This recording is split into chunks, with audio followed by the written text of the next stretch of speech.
Hello, today we're going to talk about media languages. Every media has its own language or combination of languages that it uses to communicate meaning. Television, for example, uses verbal and written language as well as the languages of moving images and sounds. We call these languages because they use familiar codes and conventions that are generally understood by people. Particular kinds of music or camera angles may be used to signal particular emotions. For example, a page of a newspaper or a sequence of shots in a film can be put together using a certain kind of grammar, such as music. If we hear sad music, we're going to assume that the things we're seeing on screen are sad. And by analyzing these languages, we can come to a better understanding of how media has meaning to each of us. All right, so the first thing is meanings. So media languages have meanings. And this is how do media use different forms of language to convey ideas or meanings. So for this one, the meaning of it is, does it specifically state what it's trying to get across? Okay? Oops.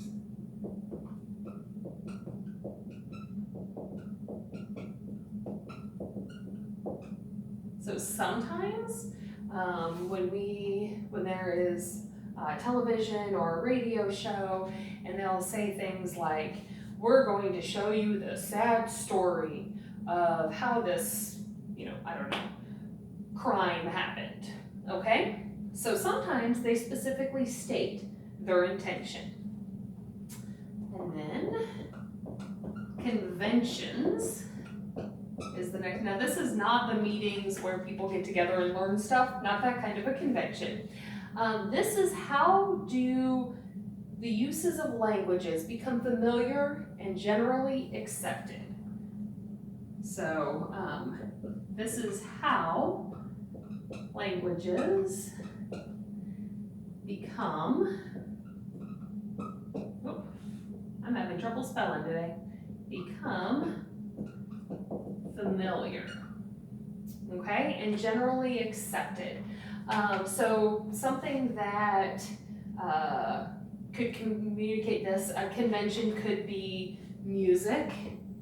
If you hear happy music, you're going to assume that it's a happy intention of the story or a meaning of the story. If you hear scary music or sad music, so music can really help convey. If you ever get a chance to watch a movie without the music, it's really weird and things because we're so used to seeing it or to hearing the music in a movie.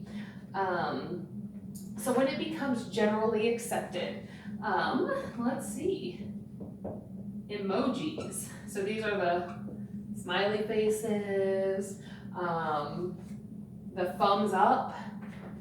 Say that is become a very familiar and generally used emoji. So that can become a whole language in itself.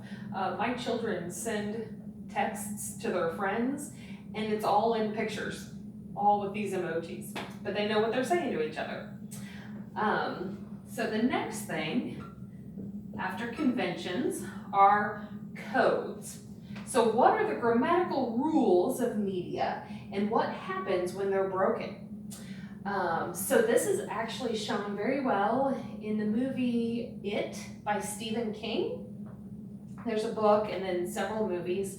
And in this movie, it's about a clown, which typically when we think about clowns, we're gonna think happy, cheery, circus, things like that. But it's actually a very scary movie, even though it uses the clown. So it uses something and it breaks the grammatical rule of clowns being happy. All right, so I'll write this down here. This is how the grammatical rules are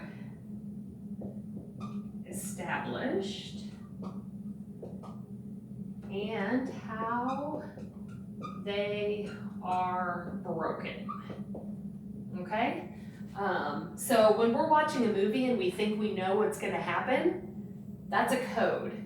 And when it's something different, when it changes from that, that's breaking that code, which can create tension and excitement and nervousness and fear.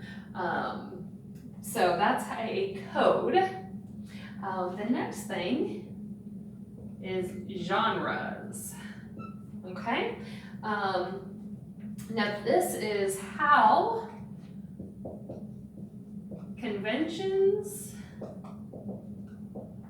and codes, oops, that's an S there, operate different in different types of media. Oh, goodness.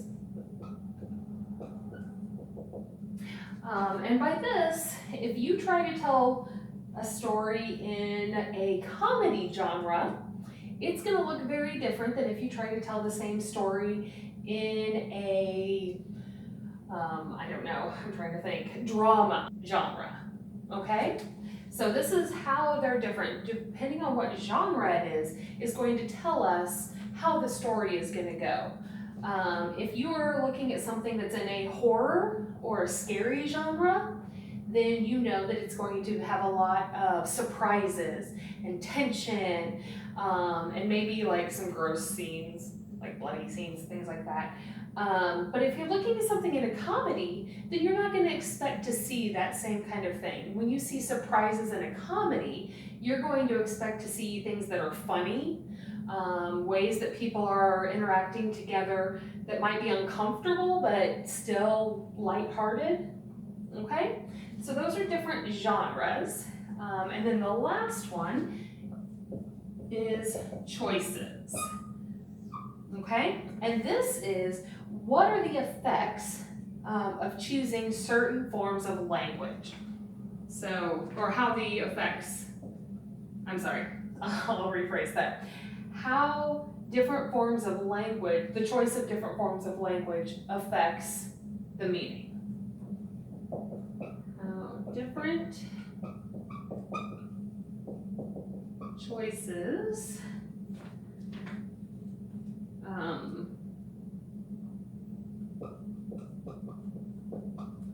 affects the meaning.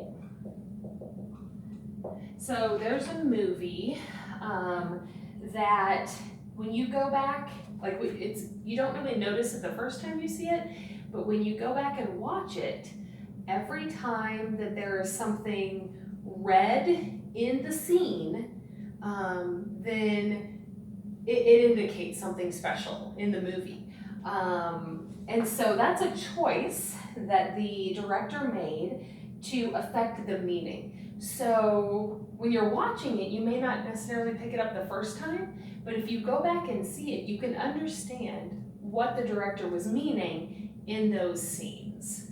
I know that that's a little bit complicated, but I don't want to give you any spoilers for any movies. But you can choose in a story, let's say you're reading a story or something, the author could choose to start the first line with the letter A every time that one particular character is involved.